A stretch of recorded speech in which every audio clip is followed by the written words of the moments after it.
दोस्तों, राम और रावण का महायुद्ध समाप्त हो चुका था। जगत को त्रास देने वाला रावण अपने कुटुंब सहित नष्ट हो चुका था। कौशलाधीश राम के नेतृत्व में चहुओर शांति थी। राम का राज्याभिषेक हुआ। राजा राम ने सभी वानर और राक्षस मित्रों को सम्मान कर विदा किया। अंगद को विदा करते समय राम रो पड़े थे। हनुमान को विदा करने की शक्ति तो श्री राम में भी नहीं थी। माता सीता भी उन्हें पुत्रवत मानती थी। हनुमान अयोध्या में ही रह गए। राम दिन भर दरबार में शासन व्यवस्था में व्यस्त रहे। जब शासकीय कार्यों से छूट मिली तो गुरु और माताओं का कुशल क्षेम पूछ अपने कक्ष में आए। हनुमान उनके पीछे पीछे ही थे। राम के निजी कक्ष में उनके सारे अनुज अपनी अपनी पत्नियों के साथ उपस्थित थे। वनवास, युद्ध और फिर अनंत औपचारिकताओं के पश्चात यह प्रथम अवसर था जब पूरा परिवार एक साथ उपस्थित था।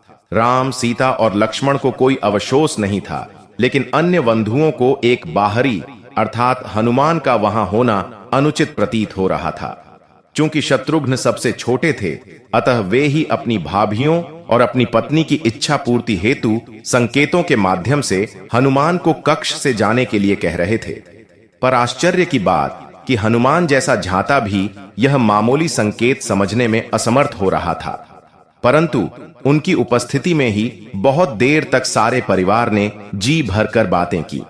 फिर भरत को ध्यान आया कि भैया भाभी को भी एकांत मिलना चाहिए।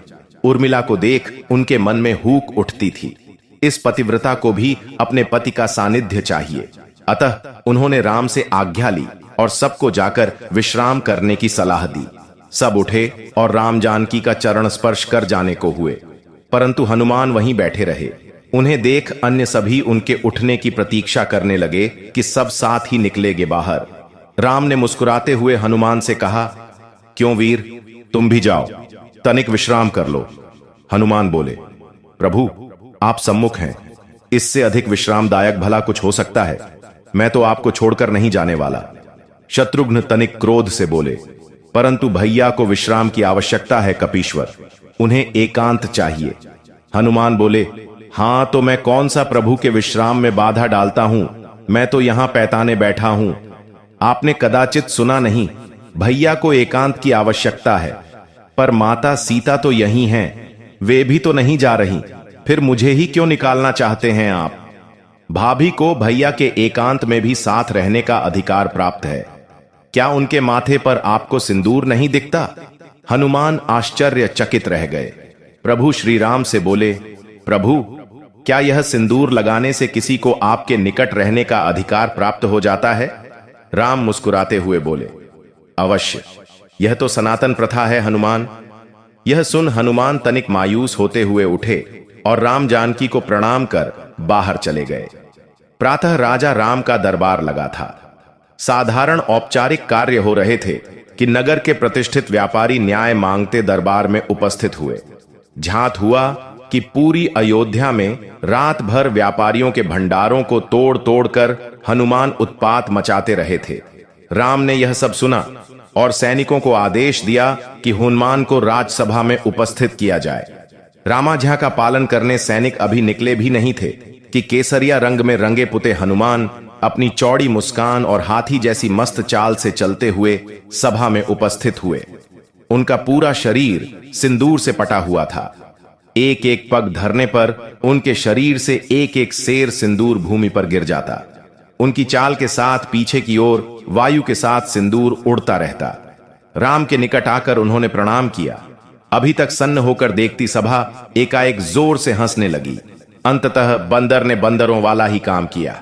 अपनी हंसी रोकते हुए सौमित्र लक्ष्मण बोले, यह क्या किया कपिश्रेष्ठ? यह सिंदूर से स्नान क्यों? क्या यह आप वानरों की कोई प्रथा है? हनुमान प्रफुल्लित स्वर में बोले, अरे नहीं भैया, यह तो आर्यों की प्रथा है। मुझे कल ही पता चला कि अगर एक चुटकी सिंदूर लगा लो तो प्रभु राम के निकट रहने का अधिकार मिल जाता है, तो मैंने सारी अयोध्या का सिंदूर लगा लिया। क्यों प्रभु, अब तो कोई मुझे आपसे दूर नहीं कर पाएगा ना? सारी सभा हंस रही थी और भरत हाथ जोड़े अश्रु बहा रहे थे। यह देख शत्रुघ्न बोले, भैया सब हंस रहे हैं और आप रो रहे हैं, क्या हुआ? भरत स्वयं को संभालते हुए बोले, अनुज तुम देख नहीं रहे, वानरों का एक श्रेष्ठ नेता, वानर राज का सबसे विद्वान मंत्री, कदाचित संपूर्ण मानव जाति का सर्वश्रेष्ठ वीर, सभी सिद्धियों सभी निधियों का स्वामी, वेद पारंगत, शास्त्र मर्मज्ञ, यह कपिश्रेष्ठ अपना सारा गर्व सारा ज्ञान भूल कैसे राम भक्ति में लीन है। राम की निकटता प्राप्त करने की कैसी उत्कंठ इच्छा, जो यह स्वयं को भूल चुका है। ऐसी भक्ति का वरदान कदाचित ब्रह्मा भी किसी को न दे पाए। मुझ भरत को राम का अनुज मान भले कोई याद कर ले, पर इस भक्त शिरोमणि हनुमान को संसार कभी भूल नहीं पाएगा। हनुमान को बारंबार प्रणाम। दोस्तों, आशा करता हूं जानकारी अच्छी लगी होगी। ऐसी ही और जानकारी पाने के लिए चैनल को सब्सक्राइब जरूर कर लें। धन्यवाद।